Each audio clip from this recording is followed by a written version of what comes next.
আসসালামু আলাইকুম। কেমন আছেন সবাই? আশা করি সবাই ভালো আছেন।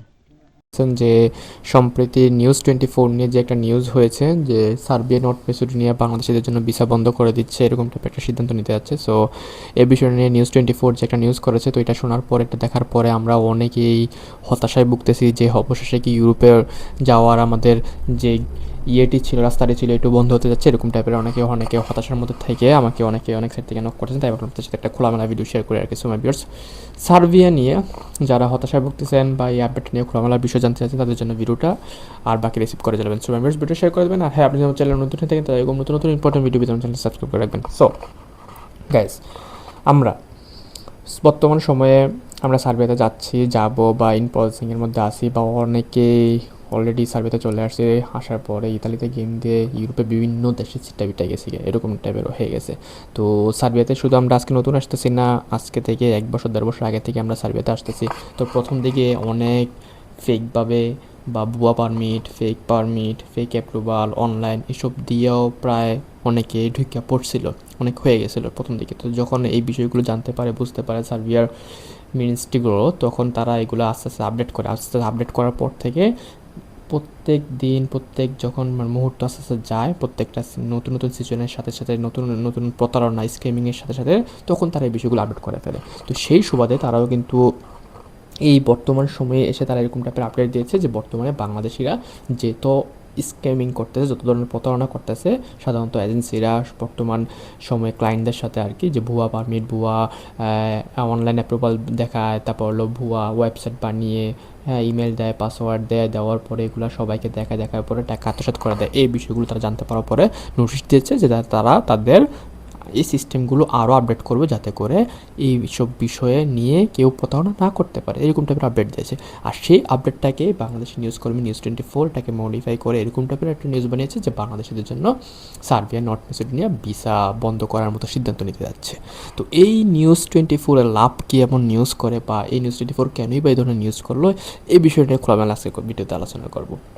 তো দেখেন ভাই, হয়তোবা আমরা বর্তমান সময়ে বাংলাদেশে অনেক বড় বড় এজেন্সি আছে যারা ইতিমধ্যে অনেক সাকসেস হয়েছে, সার্বিয়া নিয়ে অনেক ফাইল সাকসেস করেছে, অনেক মানুষ এসেছে তাদের মাধ্যমে। আবার অনেকে প্রতারণা করে কিছু কিছু সত্যিকার অর্থে কিছু কিছু প্রতারণা করে মোটামুটি লাভবান হচ্ছে। তো যখনই তাদের ভাত বন্ধ হয়ে যাচ্ছে, যারা প্রতারণা করতে আসছে, তাদের ভাত বন্ধ হয়ে যাওয়ার কারণে যারা বর্তমানে সুনামধন্য এজেন্সি যারা কাজ করে আসছে, তাদের কাজের সাথে তুলনা করে তাদেরকে হিংসা বিদ্বেষের কারণে ধরুন তারা নিউজ 24কে ভাড়া করলো কিছু টাকা দিয়ে, টাকা দেওয়ার পরে যে তোমরা এরকম একটা নিউজ করো যে সার্বিয়া বাংলাদেশিদের জন্য ভিসা বন্ধ করে দিচ্ছে, যাতে করে ওই সুনামধন্য কোম্পানি এজেন্সিগুলোর কী হয়, দুর্নাম হয় বা কাজ করতে না পারে বা দুর্নাম সৃষ্টি করে। এটা হচ্ছে 1 নম্বর পয়েন্ট। 2 নম্বর পয়েন্ট হচ্ছে যে এই আবার অনেকেই সুনামধন্য এজেন্সি যারা অনেক পরিমাণ ফাইল নিয়ে রাখছে, এখন ধরেন 2 নম্বরই কইরা তারা আর ফাইলের কি করতে পারবে না, প্রসেস করতে পারবে না। তো এখন ধরেন তারা তো বিভিন্ন জায়গায় টাকাগুলো ইনভেস্ট করছে, ধরেন একটা ফাইল পাবো তারা 1 লাখ 2 লাখ 50,000 এরকম টাকা নিয়ে নিছে প্রত্যেকটা ক্লায়েন্ট থেকে। তো এখন এই টাকাগুলো তো ফেরত দিতে হবে। তো অনেকে আবার এরকম টাইপের কথা বলছেন যে ভিসা না হলে বা ভিসা প্রসেসিং সাকসেস না হলে তখন এরকম একটা অ্যামাউন্ট কাটা যাবেন, 20,000 30,000 50,000 এরকম টাইপের কেউ এরকম কাজ করে থাকে। তো এখন আপনার ধরেন মনে করেন কি একটা এজেন্সিতে 300 400 ফাইল এরকম নিয়ে রাখছে, তারা এখন ধরেন কোনো কাজ করতে পারবে না, বা এরকম নোটিশ আসার পরে, এরকম টাইপের আপডেট আসার পরে ওই দেশগুলো থেকে যে 2 নম্বরই বিষয়গুলো নিয়ে তারা আরও সোচ্চার হবে, আরও কঠোর হবে, আরও আপডেট করবে। তো এখন এই বিষয়গুলো আপডেট হওয়ার পরে তারা হয়তোবা এমন এমন জায়গাগুলো তারা অটোমেটিকভাবে পাস পেয়ে গেছে, এখন এই বিষয়গুলো বন্ধ হয়ে যাবে। তার জন্য এখন তারা হতাশায় ভুগতেছে। এখন কী হবে, লোকগুলোকে সাকসেস করাবে। এখন তারা তো টাকা ইনভেস্ট করছে বিভিন্ন ফেক পারমিটে, ফেক অনলাইন ওয়েবসাইটে, অনলাইনে অ্যাপ্রুভালে, হ্যাঁ, এইসব বিষয়গুলোতে টাকা ইনভেস্ট করছে। এখন এইসব টাকা ইনভেস্ট করার পরে তো এখন তারা পাস পাবে না, পাস না পেলে তো ক্লায়েন্ট আরও টাকা দিবে না, কারণ একটা লোকের সাথে 10 লাখ 12 লাখ 8 লাখ এরকম টাকা কন্ট্যাক্ট করে থাকে। দেখুন এই টাকা যদি তারা না পায়, তারপর আরও যে টাকাগুলো আছে ক্লায়েন্টের, এই টাকাগুলো ফেরত দিতে হবে। এখন ক্লায়েন্টদেরকে কীভাবে বুঝ দিবে যে বিচার হবে না, এইসব বিষয়ের জন্য ধরো সুনামধন্য একটা এজেন্সি এই নিউজ 24কে কী করলো, ভাড়া করলো যে তোমাদেরকে এই টাকা এত টাকা দিচ্ছে, তোমরা এরকম টাইপের একটা নিউজ করো।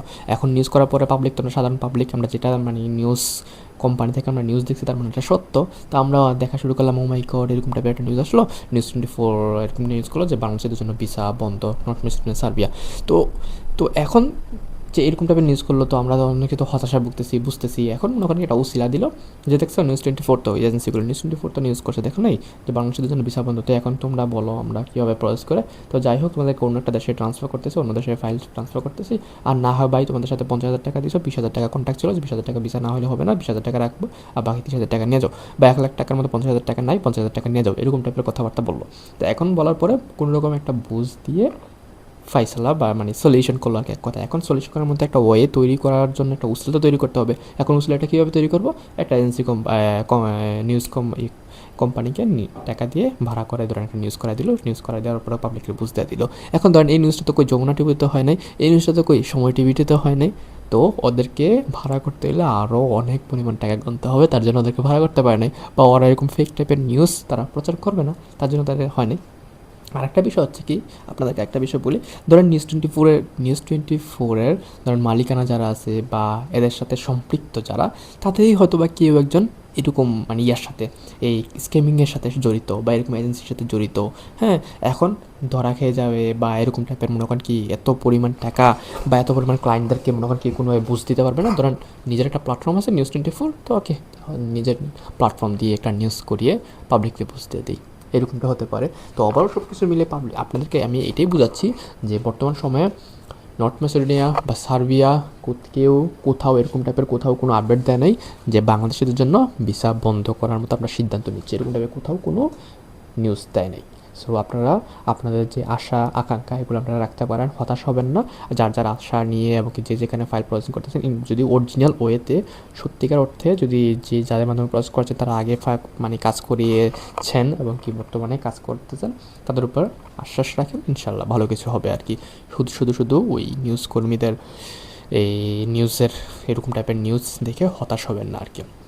তো যার যার স্বার্থে যার যার লাভবানের জন্য সেটা করে। তো 2 দিন পরে নিউজ 24 ধরেন নিউজ করলো যে আমরা ওই নিউজের জন্য ক্ষমা প্রার্থী, শেষ। কিন্তু ওই ইনস্ট্যান্ট এই 2-3 দিনের মধ্যে কি ওই এজেন্সিগুলো কী করলো, তাদের ক্লায়েন্টদেরকে কী করে ফেললো, বুঝ দিয়ে ফেললো যে এরকম আমরা কাজ করতে পারবো না, এসে এরকম শেষ। এখন কেন করতে পারবে না, কারণ ওই সিস্টেমগুলো তো তারা প্রতারণার সিস্টেমগুলো তো আপডেট করে ফেলবে। নর্থ ম্যাসেডোনিয়া সার্বিয়া যে জায়গায় ফেকভাবে তারা কাজ করে ফেলতো, তো ওই জায়গাগুলো আপডেট করে ফেলতো, তারা ফেকভাবে কাজ করতে পারবে না। ফেকভাবে কাজ করে তাহলে পাবলিককে কী করতে পারবে না, সাকসেস দেখাতে পারবে না, সাকসেস না দেখলে টাকা কাছ থেকে টাকাও নিতে পারবে না। তো আবারও সব কিছু মিলিয়ে যার যার লাভবানের জন্য যার যার স্বার্থের জন্য সে যেরকমভাবে নিউজ করে যাচ্ছে আর কি। আমার স্বার্থের লাগিয়া আমি ওই ভিডিওটা বানাইতেছি, যাতে করে আপনারা দেখেন আমার সাবস্ক্রাইবার ভোটে আইব, এই আমার সাথে থেকে আমি ভিডিওটার সাথে শেয়ার করতেছি। কিন্তু হ্যাঁ, আমার কথার মধ্যে কিন্তু আমি আবার ফেক কোনো কথাবার্তা করতেছি না, যেটা সত্য, যেটা লজিক এবং কি যেটা আমি ফিল করি, যেটা আমি অ্যানালাইজ করে বুঝলাম, শুনলাম, সেই জায়গা থেকে আমি আপনার সাথে এই ভিডিও কথাগুলো শেয়ার করলাম আর কি। তো অবশ্যই ভালো লাগলে জনস্বার্থে ভিডিওটা শেয়ার করে দিবেন, আর কি জানার আছে কমেন্টের মাধ্যমে জানিয়ে দিবেন। দেখা হচ্ছে পরবর্তী কোনো ভিডিওতে। আল্লাহ হাফিজ।